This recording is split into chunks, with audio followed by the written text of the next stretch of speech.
morning students, welcome in social science virtual class.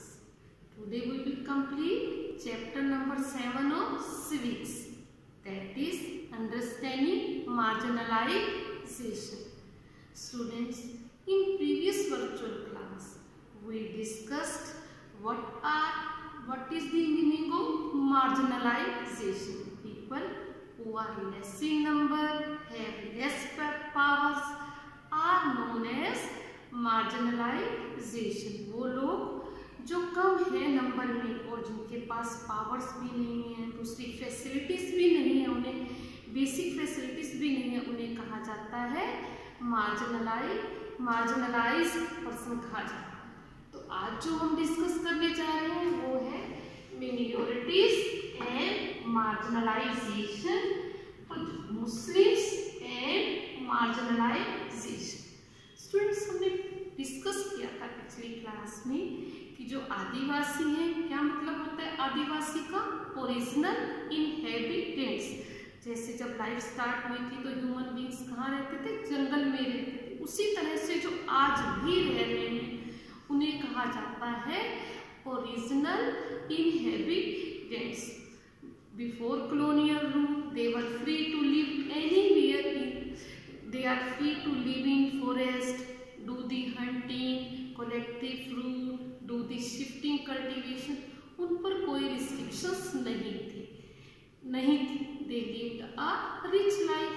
पर Britishers के time में, colonial period में उन्हें कहा गया कि forest are not yours, forest आपके नहीं हैं, ये हमारे हैं, आपको इन्हें छोड़कर जाना पड़ेगा। और वो इंटरेस्टेड नहीं थे, पर नहीं थे, उन्हें टॉर्चर किया गया। ये हमने स्टोरी में भी पढ़ा है, जो पिछली वर्चुअल क्लास में हमने स्टोरी डिस्कस की थी सोमा एंड हेलेन की, जब उन्होंने रिपब्लिक डे की परेड में कुछ आदिवासी लोगों को देखा तो कहा कि क्या ये हमेशा ऐसे ही दिखते हैं कलरफुल ड्रेस में, सिर पे हेडगियर पहने हुए, हाथ में स्टिक्स लिए? तो उसके दादाजी ने कहा नहीं, they have a rich life. पहले ही उन्होंने ये कहा कि हम भी उड़ीसा के जंगलों में रहते थे, पर हमें ब्रिटिशर्स ने, कंपनी वालों ने वहाँ से निकाल दिया गया और कहा गया कि हमें नौकरी देंगे, पर कुछ ही लोगों को मिली और बाकी लोगों को उन्होंने कुछ एक अमाउंट मनी देकर वहाँ से निकाल दिया। तो इसलिए हम अब यहाँ पर रहते हैं। अब हमने ये तो हमने स्टोरी में डिस्कस किया था कि ये क्या हुआ था सोमा और हेलन के दादा के साथ। तो हमें पता चला कि ब्रिटिशर्स के आने से पहले वो फ्री थे, पावरफुल थे, रिच लाइफ जी रहे थे। कहाँ पे? जंगलों में। पर उन्हें छोड़कर, उन जंगलों को छोड़कर जाना पड़ा। तो यहाँ पर आगे दिया गया आपकी बुक में कि 1830 में आदिवासी from Jharkhand adjoining area move in a very large number to various plantation in India and the world Mauritius and Australia. क्यों? क्योंकि उन्हें कहा गया कि ये जंगल आपके नहीं हैं, और जिन्होंने उनका विरोध किया उन्हें टॉर्चर किया गया, कोर्ट केस किए गए उन पे, उन्हें कई तरह की धमकियां दी गई और उन्हें आखिर में जंगलों को छोड़कर जाना ही पड़ा। जो असम में उन्हें क्यों जरूरत थी? क्योंकि असम में उन्हें टी प्लांटेशन स्टार्ट करानी थी और उन्हें इंडस्ट्रियल वर्कर्स भी चाहिए थे, इसलिए भी उन्हें फोर्स कर रहे थे। माइनिंग के लिए भी उन्हें वर्कर्स की जरूरत थी। जो फॉरेस्ट थे दे वर रिच इन मिनरल्स, तो उन्हें मिनरल्स को निकालना था, तो so they were forced to leave the forest. तो अगर हम कहें कि असम में जो टी प्लांटेशन पॉसिबल हुआ वो इन्हीं ट्राइबल्स आदिवासी लोगों के कारण पॉसिबल हुआ। वहाँ शिफ्ट कर दिया गया, जंगलों से निकालकर उन्हें असम में टी प्लांटेशन करने के लिए कहा गया। आज भी असम में 70 लाख जो लोग हैं वो ट्राइबल्स लोग ही हैं जो वहाँ टी प्लांटेशन करते हैं। और स्टूडेंट्स, उनकी माइग्रेशन की जो स्टोरी है बहुत हार्ट ब्रेक करती है, टचिंग है, वेरी पेनफुल स्टोरी की। उन्हें ऐसी लाइफ उन्हें अच्छी नहीं लगती थी, शहरों में रहना और किसी के अंडर काम करना। उन्हें आज़ादी से रहना अच्छा लगता था, पर उन्हें फोर्स किया गया उन जंगलों को छोड़ने के लिए। स्टूडेंट उनका पर्पस था, उन्हें जंगलों से निकालने का, उन्हें टिम्बर चाहिए था, लकड़ी की जरूरत थी for railways, they need land for agriculture and also for industry and also these forest were rich in minerals. तो उन्हें माइनिंग करनी थी, वहाँ से आयरन और गोल्ड सिल्वर जो उन जंगलों में थे, the forest were rich in these minerals, they have to obtain these minerals. तो इसलिए उन्होंने उन्हें कहा कि आपको छोड़कर जाना पड़ेगा। और जो नहीं इंटरेस्टेड थे, जिन्होंने प्रोटेस्ट किया, विरोध किया, उन्हें तरह तरह से टॉर्चर किया गया और हार कर उन्होंने जंगलों को छोड़ ही दिया। अगर हम आफ्टर इंडिपेंडेंस बात करें तो we need the forest for which purpose, dams बनाने थे, अपनी नेशन को डेवलप करना था। तब भी ट्राइबल्स लोगों को कहा गया जो जंगलों में रहते थे ये कि आपको you have to leave these forest. और हमें इसके अलावा नेशनल पार्क बनाने के लिए, वाइल्ड लाइफ सेंचुरीज के लिए भी फॉरेस्ट की जरूरत थी। आज हमारे कंट्री में कितने फॉरेस्ट हैं? 104 नेशनल पार्क हैं जो कितना एरिया फॉरेस्ट का कवर करते हैं? 40,501 स्क्वायर किलोमीटर। और हमारे कंट्री में 543 वाइल्ड लाइफ सेंचुरीज भी हैं जो कवर करती हैं area 1,18,918 square kilometer. These areas where tribes originally lived but were evicted from, evicted का मतलब उन्हें वहां से निकाल दिया गया। When they continue to stay in these forests, they are termed encroachers. उन्हें टॉर्चर किया गया, उन्हें एक्सप्लॉइट किया गया कि आपको छोड़ना ही पड़ेगा। स्टूडेंट जब ट्राइबल्स को छोड़ना पड़ा तो उन्हें क्या क्या फॉरेस्ट लैंड, लाइवलीहुड, और उन्हें दिक्कत आई कि खाने का क्या कैसे काम करेंगे। तो उन्हें सिटीज में जाकर अपनी लाइवलीहुड के लिए इंडस्ट्रियल एरिया में काम करना पड़ा, कुछ ने कंस्ट्रक्शन वर्क में काम किया, उनकी इनकम भी बहुत कम हो गई। अगर आप एक डेटा बताते हैं कि 45% ट्राइबल जो रूरल एरिया में रहे और 35% tribals lived in cities living the life below the poverty line. Below the poverty line का क्या मतलब होता है स्टूडेंट? कि people who have not able to meet their basic requirements of life. Basic requirements क्या है? Food, clothing, shelter. जिन tribals लोगों के पास खाने के लिए पूरा खाना नहीं था, कपड़े पहनने के लिए कपड़े नहीं, रहने के लिए घर नहीं, तो ऐसे लोगों को कहते हैं कि वो रहते हैं बिलो पॉवर्टी लाइन। तो उनकी लाइफ कैसी हो गई? ट्राइबल्स लोगों की मिजरेबल हो गई, क्योंकि फॉरेस्ट में इस तरह की उन्हें कोई रोक टोक नहीं थी, कहीं से फूड कलेक्ट किया, दे वर हैप्पी देयर।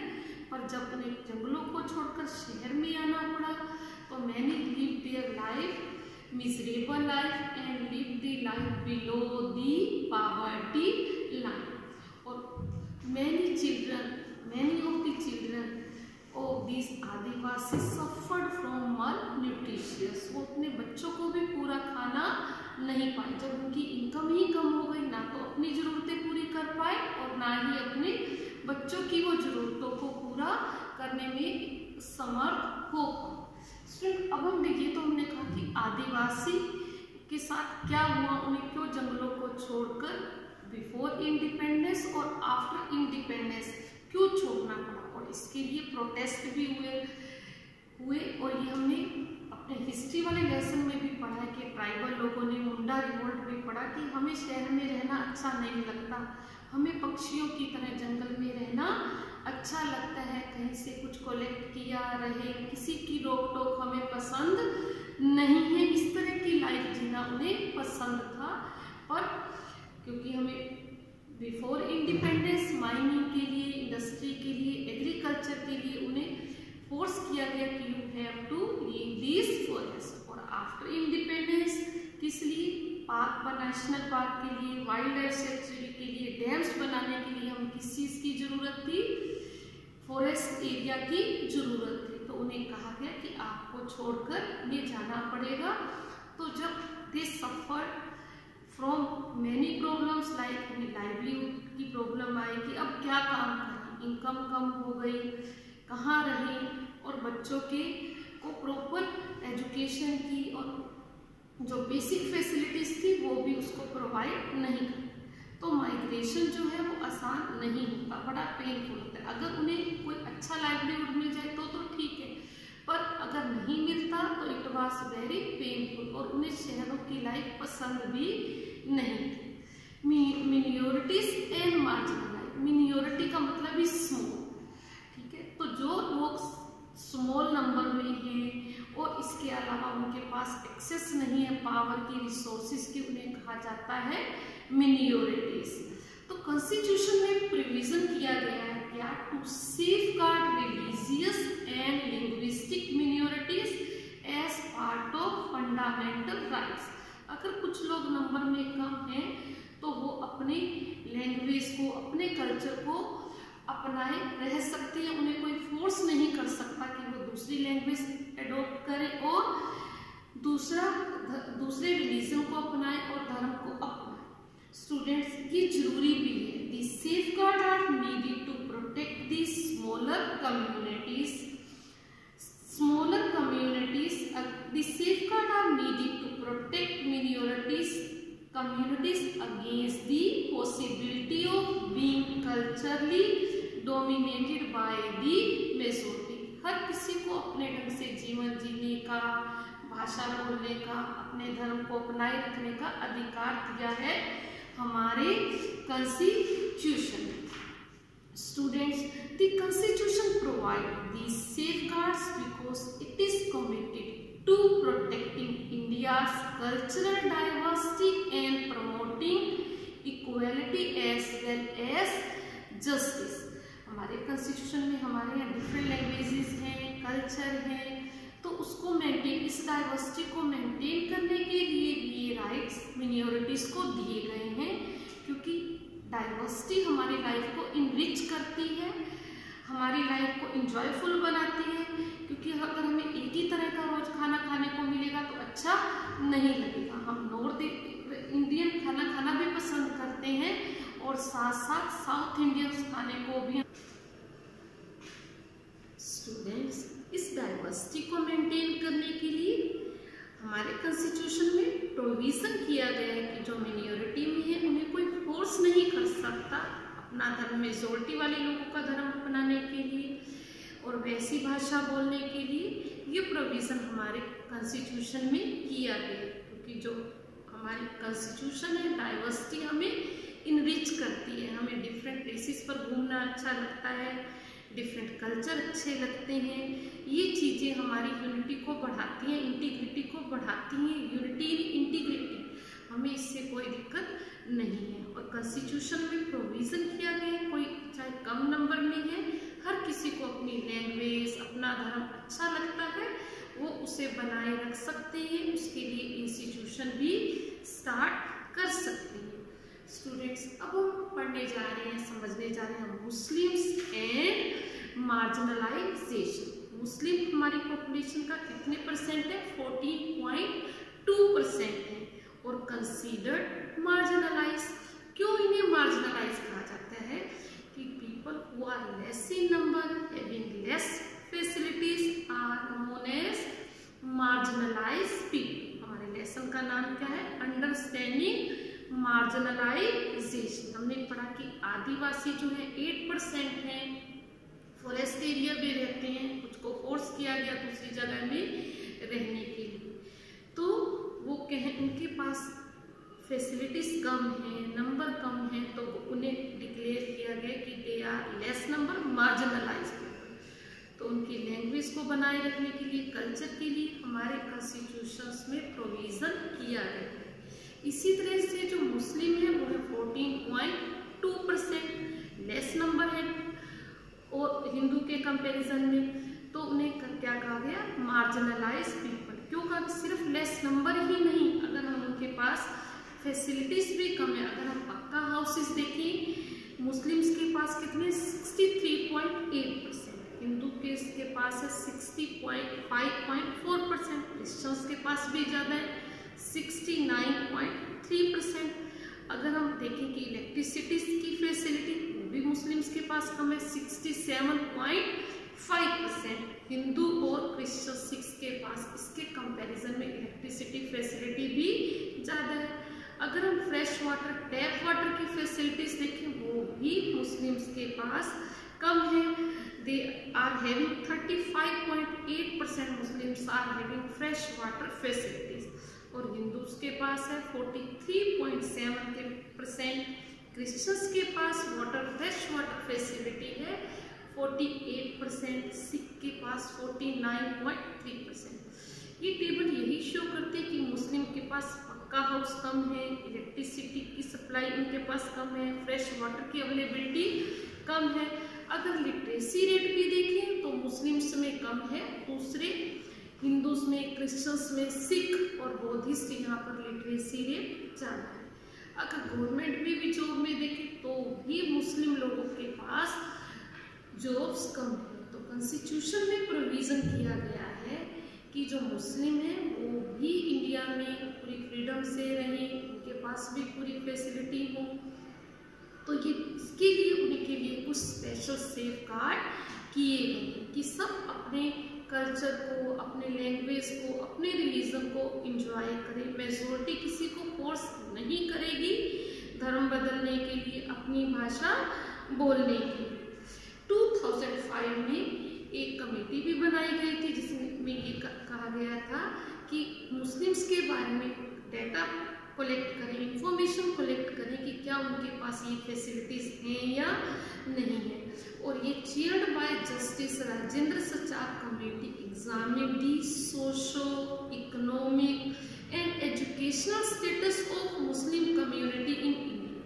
और रिपोर्ट ने क्या डिस्कस किया? Report discuss in detail the marginalisation of this community. It suggests that on a range of social, economic and educational indicators, the situation of the Muslim community is comparable to that of other marginalized community like scheduled caste and scheduled tribe. इनके पास भी scheduled caste, scheduled tribe की तरह facilities कम है, पक्का house, fresh water, electricity, literacy rate, job में इनके पास वो facilities नहीं है जो दूसरों के पास है। तो इन लोगों को, मुस्लिम को क्या कहा गया? मार्जिनलाइज। आदिवासी लोगों को क्या कहा गया? मार्जिनलाइज। मार्जिनलाइज स्टूडेंट्स किन्हें कहा जाता है? जो लोग नंबर में कम होते हैं और जिनके पास लेस पावर है, less access of social economic development है, उन लोगों को कहा जाता है मार्जिनलाइज। तो हमने इस लेसन में समझा कि मार्जिनलाइजेशन क्या है। ये नहीं कि आदिवासी डिफरेंट क्लोथ्स पहनते हैं, हेडगियर है, उनकी भाषा अलग है, तो they are less number and also having less facilities, that is why they are known as marginalised. फिर हमने मुस्लिम्स के बारे में पढ़ा। जो आदिवासी है वो 8% है टोटल पॉपुलेशन का, और जो मुस्लिम्स हैं they are 14.2%, they are less number than other communities in the society and are having less social facilities, economic facilities, that is why these people are known as marginalised. ठीक है students, आपने यहाँ समझा कि क्या है marginalisation. पहले आप वीडियो अच्छे से सुनिए, लेसन रीड करें and then do the worksheet and send to us on your given day. Thank you. Have a nice day.